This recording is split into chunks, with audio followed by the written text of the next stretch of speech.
Hey guys, subscribe for daily content. And if you're shopping for gear, make sure you check out the description for the newest items at some of the very best online retailers. There's also links for some of the items that I personally recommend. Thanks! What's going on YouTube? Metal Complex here, and today I've got a crazy custom knife overview and presentation to share with you guys. This is the Sebastian Berengi, or Borka blades, and Tony Marfione SBTF. This particular version sporting an absolutely insane mirror polished compound tanto blade and some beautiful abalone inlays. Now, before we get going here, I think I don't think there's really any excuse for anybody. You all clicked on this video knowing good and well that this is an expensive knife. You knew that. There's no excuse. This is a very expensive knife. These are the types of knives that make certain people angry. Just their existence, for whatever reason, bothers some people, right? Even though, it wasn't their money that was spent on it. It's just one of those things, right? There are, you can go to Walmart right now and you can buy a $25 to $50 pocket knife that will cut just as well. In fact, arguably better than this, right? We are not in that territory. That is not where you are. This is not that type of video. This is enthusiast territory here on YouTube. My channel is well known as knife enthusiast territory. Expensive knives exist. Lots of people are interested in them. In fact, I would argue that the territory, the enthusiast sort of demand for stuff like this has grown exponentially over time. So, though you may have protests and complaints that you wish to register in the comment section, you can. But if you stay here and watch this video, it's on you, you silly goose. Let's go ahead and jump into what will just be an overview and presentation. It makes no sense to review something like this. It is wildly expensive. It's way outside of most people's budgets, including mine. This is something that I would not be able to just go purchase, right? So that's what it's going to be today. An overview and presentation from the perspective of a knife enthusiast who also appreciates stuff like this that is way out of his own personal price range. Thanks so much to Scott, Sierra_bound on Instagram. Please give him a follow. He loaned this knife to me. I don't get to keep it. He loaned it to me so that I could share it with you guys. It's worth following him just to check out his collection. It's absolutely insane. Thanks so much to my generous patrons who are supporting me right now. There's a link for Patreon right down below. And please make sure to follow me on Instagram at metal_complex. Let's go ahead and measure this. I'm gonna be a little careful, right? Since this is not a traditional knife review. No, I did not take this thing out and baton wood with it. That's not something you should do with a folding knife. It's stupid. I have a lot of friends in the YouTube knife world who have done that with folding knives and, have, taken the results and put it into their review. These are people that I like and respect. I don't care who you are. That's a stupid thing to do with a folding knife. That's just stupid. Use a fixed blade. That's so dumb. No, I didn't do anything like that. This, truthfully, this knife has been locked away, really only taken out to examine and just sort of gather my thoughts on the design. That's all it is commentary on the design and the execution of something that is obviously meant to be beautiful. Overall length of the SBTF, which by the way is apparently an evolution of his SBK model, which he made for years. Those, I believe, unless there was some sort of generational weirdness I'm not aware of, were running on phosphor bronze, while these guys are running on bearings. I thought the T in the SBTF here stood for Tony Marfione. Apparently not. It stands for Tanto, which means that the T is interchangeable with other letters of the alphabet that would represent different blade shapes. Or so that deductive reasoning would conclude with that. I don't know. There's a lot of mystery surrounding stuff like this. So there you go. That's what I know. Overall length, if you haven't figured out yet, this is going to be a long, rambly episode. Coming in at 7.5 inches, which is crazy because honestly, when I pick this thing up, it really does feel about like the same presence as the Ritter Hogue, which is an 8-inch knife with a 3.5-inch blade, or sort of the standard for a full-size knife. I think it's probably because, number one, this thing is thicker, little dimensionally, it's a little more robust. And number two, the aesthetic of this thing is kind of screaming at you, right? It's things that appear loud sort of have a larger presence. So it's kind of interesting to me that it's only 7.5 inches. I would not have guessed that. The blade length is coming in at about 3 1/4, and the cutting edge is, is it 3? It's about 3. 3 inches cutting edge, 3 1/4 for blade length. Let's do a couple of size comparisons. I really don't want a lot of other stuff around this knife, but we're gonna do it just so you guys can get a sense of size. Up against the Ontario Rat Model 1 and the Ontario Rat Model 2, closer to the overall length of the Rat 2, but much more knife, right? We'll just do a couple more here. Up against the Spyderco PM2, I'm sorry, Para 3, and just a 1/4 inch longer than the Para 3. And then finally the Benchmade Bug Out, which is about the same length. Pretty thick. Not gonna, like I said, not gonna touch it with any tools here. Let me demonstrate the action on this guy. Oh boy, yeah, that's a real nice action. Really controlled. Not like a Crisco guillotine or anything like that, which is honestly kind of annoying. Like that's too fall shut. This is one of those nice, where it's very, very controlled, just the slightest.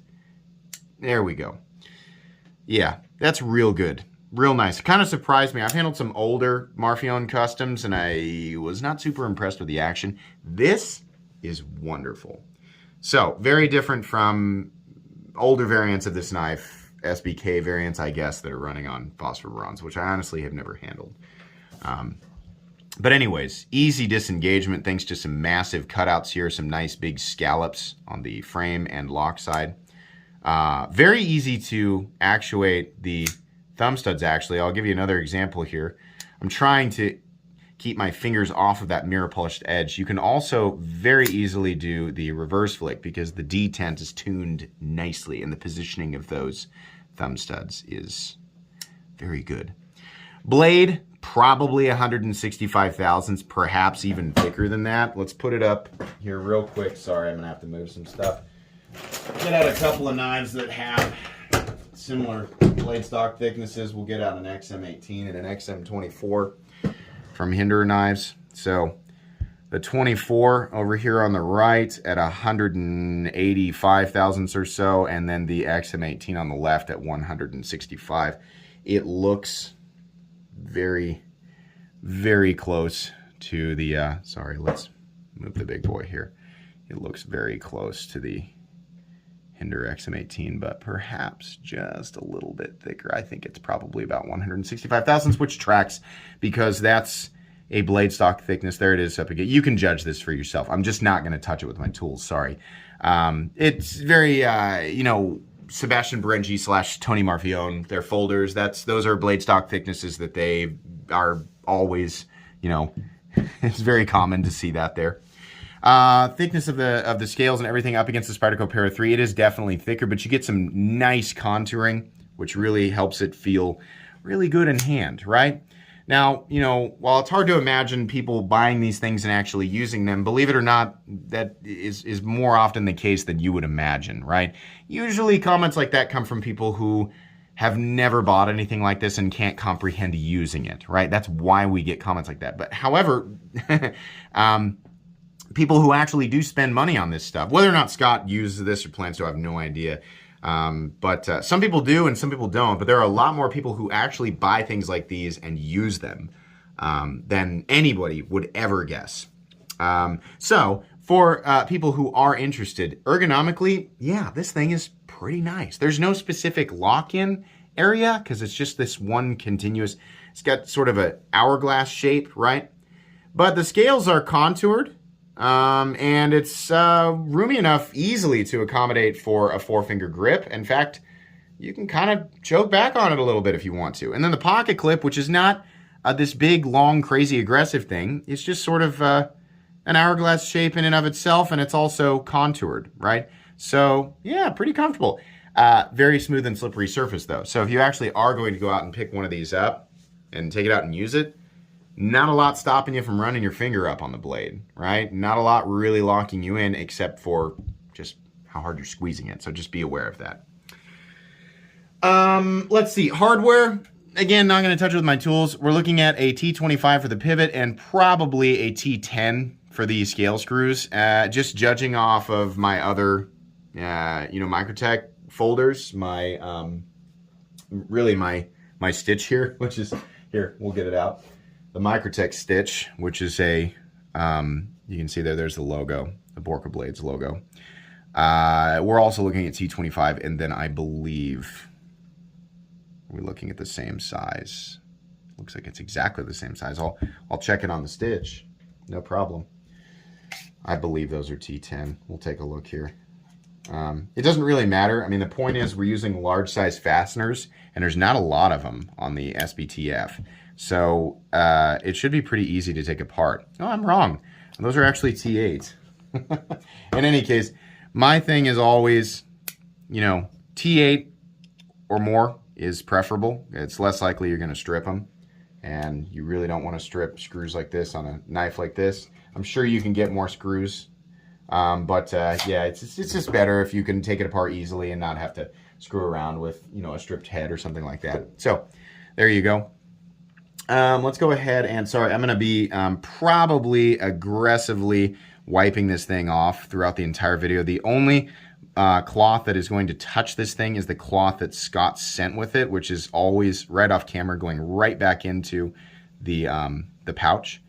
Once you get a fingerprint on a mirror polished blade, I mean, that's the downside. You're not buying a blade with a mirror polished edge for, yes, it helps with corrosion resistance, and yes, it helps reduce drag and blah, blah, blah, but come on. When you buy a knife with a mirror polished blade, you're buying it because it looks cool, right? We don't have to pretend that we're, the amount of the brain capacity that went into that decision was not some big complex reasoning. Well, when up against this material, when you're calculating this friction, shut up. You like it because it's shiny. Don't give me that. You like it because it's shiny. You're a crow. We're all crows, right? Ooh, shiny. We're all, come on. Let's be real here. That's what's going on. So anyways, what I'm saying is that if you pick something like this up, you're going to be constantly, if you want to handle it and, sit on the couch and flip it like the rest of us do with stuff like this, you're going to be constantly cleaning fingerprints off of it. It's just, it's just going to be the case, right? So yeah, sorry about that. This has an external stop design, which is part of the reason, long ago, I decided how much I loved Hinder knives. They always felt so solid on lockout, and it's because instead of like something like this that has 2 points of contact between the liner lock and the stop pin, which is positioned back here. On a knife with external stops, you have 3 points of contact. And even some designs where it's the same idea, but it's just internal, right? They run on a little channel on the inside of the frame. 3 points of contact. So we're mitigating pressure away from the pivot, which helps it, the lockup feels a lot more solid while still maintaining an action that looks like this, right? And then also if you do cut into some super dense material like rubber and you're trying to pull the blade back out, perhaps you don't have a mirror polished edge, so there's more friction built up, and it would require that you twist and sort of pull the blade, in which case the pressure would be mitigated away from the pivot and into the frame. I like your knife because it's shiny. Shiny knife. Take my money. Come on. Come on, let's be real. Let's not take ourselves that seriously. But yeah, that's kind of cool, right? How much is it mitigating? I don't know. Probably not very much. I mean, no matter how robust and crazy a folding knife is, the weakest part's the pivot, right? So that's why I always say it doesn't matter how tough the folding knife is. Batoning with a folding knife is a stupid thing to do. Use a fixed blade because a fixed blade doesn't have a pivot, right? So I'm commenting on that. I'm glad that it adds some little, at least in my mind, some extra level of durability, but maybe not. The blade is easily the most impressive part of this knife. And if I didn't say this before, I thought the T in the SBTF stood for Tony Marfione, but it stands for Tanto, which means it's interchangeable with other letters of the alphabet that would represent different blade shapes. So that's neat. You can get more or less functional blade shapes, because this one, you know, the glaring thing here, the thing that I'm sure somebody thought that I would leave out in the video, so they mentioned it in the first minute. Yeah, there's a line in the blade that makes this not a super utilitarian blade shape, right? It's a really aggressive and cool looking knife, and make no mistake, like if I wanted to take this knife out and break down a cardboard box with it, I could do it. Oh, and by the way, this is different from an art knife, guys. A lot of people think that stuff like this, because it is shiny and because it's got shiny, rainbowy looking stuff, that this is a very delicate knife. A lot of people think that when we're looking at something that is shiny and pretty, it's synonymous with delicacy. No, this knife is extremely durable. The materials are extremely durable. The blade is absolutely heat treated. This is an M390 blade, and it is heat treated to perform. It is sharpened correctly. The blade, the entire knife is made with tolerances that would help in, in terms of longevity and overall just resilience in general. Titanium, very durable, resilient material. Make no mistake, this is not an art knife. It's a beautiful knife, and definitely there are elements of art in it, but there's a difference between a delicate art knife and something that has elements of art in it that is actually, made in a way that could be, you could take it out and use it. So, yeah, you can take this thing out and break down a cardboard box. It's not going to be as convenient as taking out your very thin Benchmade bug out and doing it, but it'll do it. You're just going to get slowed down by that line there that is purely an aesthetic line. It's not like they were thinking, oh, what make the most performance-oriented laser beam blade we can. Oh, we accidentally put a line there. Gosh, I hope nobody notices. I hope no blade sleuths, come along and point out our flaws. Gosh, that wouldn't make us look very... No, they did that intentionally. They don't care. It's one of those things where it's like, look at this. Huh? It's pretty cool. Not super helpful in terms of functionality, but looks cool. And I gotta admit, as somebody who would call that out in a regular review, which this is not, this is more of show and tell. If that were, on a knife, let's say we were looking at a $50 to $200 knife, right? Something that people regularly buy to take out and use. I'd go, yeah, that doesn't make any sense. Why did they put it there? But my God, does it look beautiful on this. Because it is mirror polished, sorry, the camera has no idea what to do with this mirror polish. Because it is mirror polished, you get to see those light bends around that peak right there, right? Jeez, my camera. It seriously is having so much trouble with this mirror polish. Yeah, you get to see those light bends and it looks cool, right? It's not like, it's one of those elements where people who are actually, the actual people who are buying this stuff, that's the kind of stuff that they like seeing, right? So this is not a knife that's marketed to everybody. It's not something that's mass produced. It's not meant to appeal to everybody. It also can't be afforded by hardly anybody, right? But the people who can afford it, the people who it actually is meant for, those are the elements that attract them. That's the reason, right? I mean, I know that there are still people hanging out just absolutely racking their brains, right? Trying to figure out why. What is it about stuff like this that attract?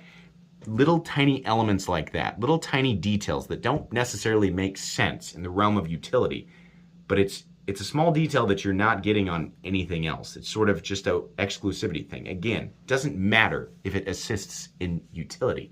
It just is. It's just an interesting thing that you don't see. It adds character to something that already has an extreme amount of character. Really cool. The blade is, holy moly, the edge is just an absolute piece of buttered glass. It's insane. It is sharp. It's very sharp. It's still a fairly thick edge, even though we have, I would say, a reasonably aggressive hollow grind on both the primary down here and the secondary, the Tanto edge, right? There's a consistent belly, so if you do need to slice with this, it will. Again, no, it's not going to slice as well as an open L, but it was never intended to. It was just one of those things that was intended to be sort of this big, crazy, beautiful thing. These are hand-ground blades, and I would imagine there's a lot of handwork that goes into the mirror polishing, right? That's one of those elements that adds to the cost of this knife. Now, does it accommodate for all of it? Well, no. I mean, I think it's one of those things here where there are some knives out there where you can get, I'm not going to say always this level of quality, because this is serious. Like, this is like years and years and years, if not decades, of understanding exactly how certain tolerances work with each other, right? It comes out. Something from Sebastian Berengi and Tony Marfione. Like, yeah, technically you can go to another custom knife maker that's not nearly as well known and get exactly these materials in a custom knife and exactly this level of mirror polishing for quite a bit less. Still a lot. Make no mistake. Nobody's going to do this for $100 in their garage. If you think that that is the case, you're wrong and sorely mistaken. No, it's still going to be a lot of money, right? So yeah, you are paying a lot for the logo. You're paying a lot for the name, and a softer way to put that is exclusivity, right? But are you going to get the same realm of overall quality, overall execution? I would argue probably not. It's very rare to see all of this come together and feel so perfect. It exists, but and admittedly, you are going to pay more for the combination of those two logos, right? But people looking for that pride of exclusivity, they're going to find a lot of satisfaction in something like this. Whether or not the price is justified to any individual kind of goes out the window, right? In this territory, kind of not. It just depends. If you are willing to, it's worth what people are willing to pay. And I'm a little bit more inclined to kind of lean into that at this caliber versus this territory, right? These production knives, not so much in the same pool of thought, right? And I don't have to be. But, so yeah, there you go. There's my 2 cents on that. The inlay work on this is absolutely insane. This is likely, in fact, it's definitely multiple pieces, probably 3 pieces of abalone that are all, put together. But my goodness, such incredible work. The inlay is insane. It's not like abalone is a durable, the material itself, right? It's all laid in there. It's going to be fine. But it's kind of a flaky material. It's kind of hard to work with. So the fact that we have inlay work like this is just ridiculous. Look at this. It's seamless. It's absolutely seamless. It's incredible. The backspacer, man, that's sick. It's carved sort of stone backspacer with a little bit of anodizing going on at the peaks. Just really cool. Almost looks like there's some, there's some exotic material that's being shelled by this darker material, right? It's real nice. It's a nice touch that he anodized some of the peaks of that, how it looks like that. Pocket clip is the worst part of this design, not functionally. Functionally, it is excellent. This is an excellent clip. There's no lanyard. Where am I going to put my lanyard? Who cares? Lanyards are not important. I know some people like lanyards. I'm just really glad they didn't include it on this. The pocket clip functionally is excellent. It's also sculpted titanium. It looks really good. In and out of the pocket is going to be a breeze. Carry depth is also good. The part that I don't like is this ugly A Marfione and S Berengi on the. It's just, we know it's on the blade.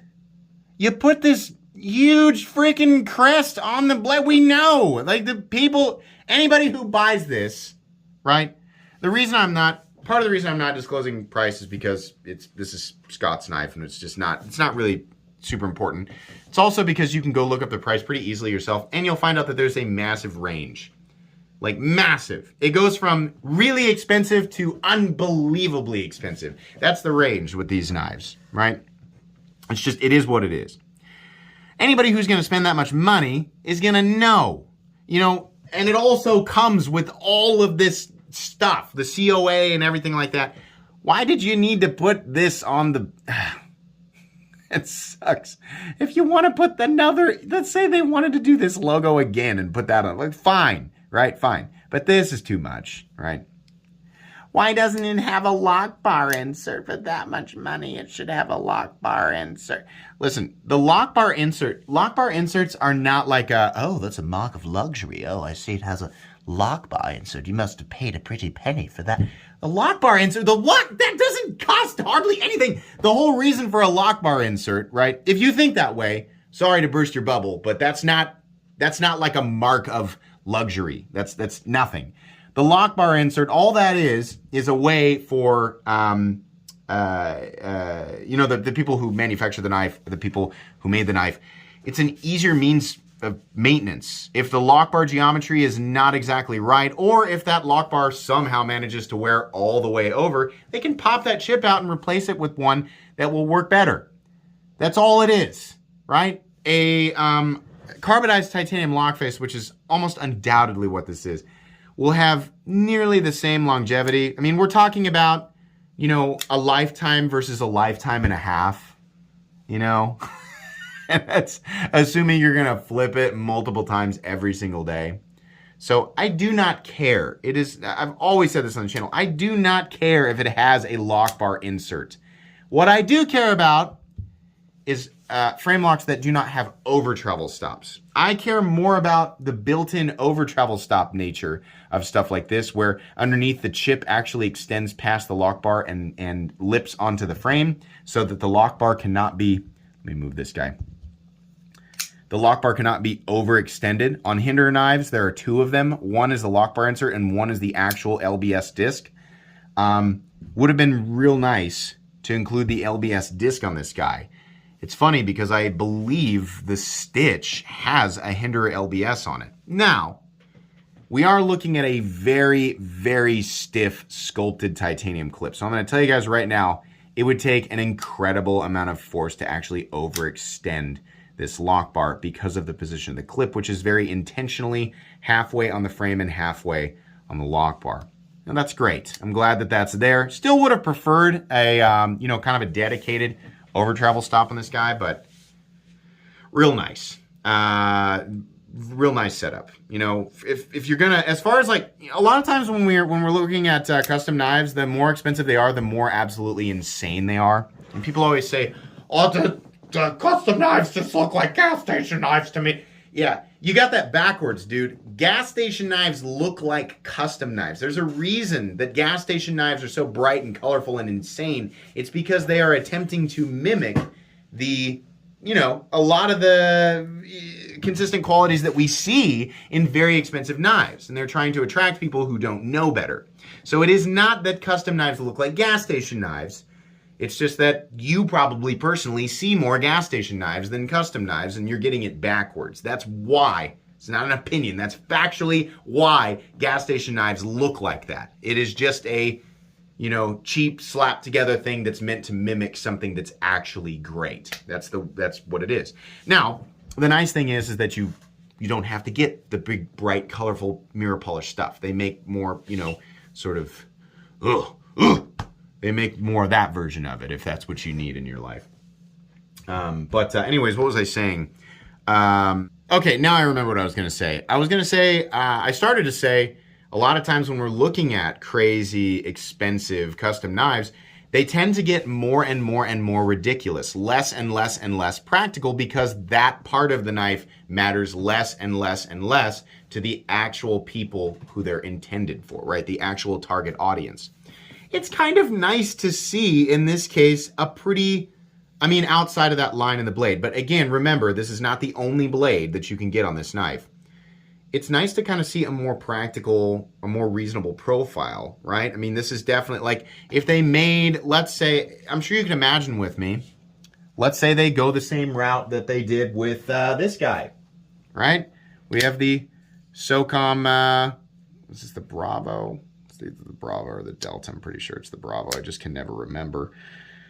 Yeah, they had this made by Reich, which, make no mistake, if they wanted to make this knife in the United States, which they did, it's based on the old US custom Bravo, for anybody who wants to bring that argument up again, it'd be over $1,000. That's just what it would cost to do that knife, because it's not, guys, it's not the SOCOM Elite.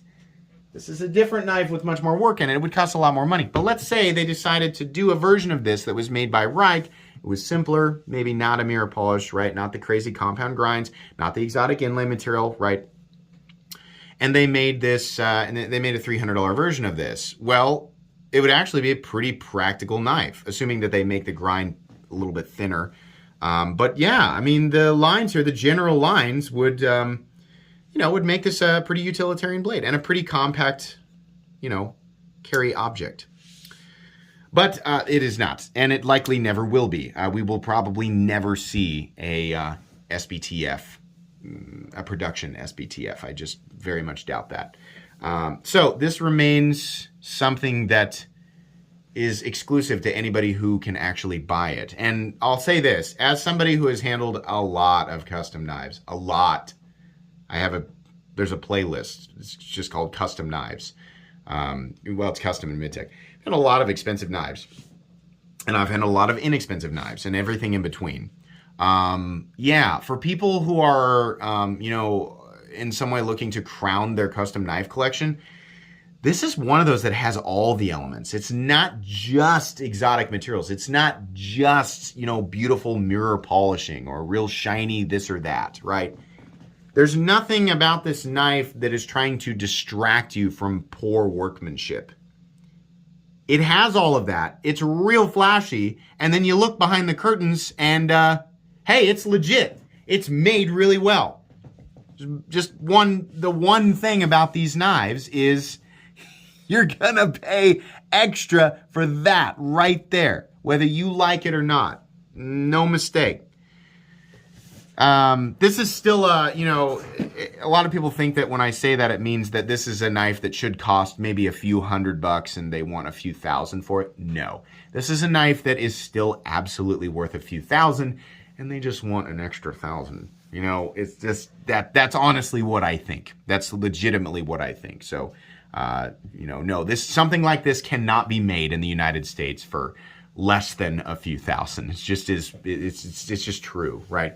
You can take a fixed blade, a single piece of metal, and just make it shiny for a lot less. But there's a lot more that goes into this than something like a fixed blade. There are so many more complex little teeny tiny elements. So something for me personally, no, I can't see myself owning something like this, mainly because I can't afford it.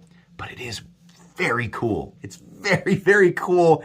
This is absolutely one of the coolest knives, despite, you know, the frustrating price tag.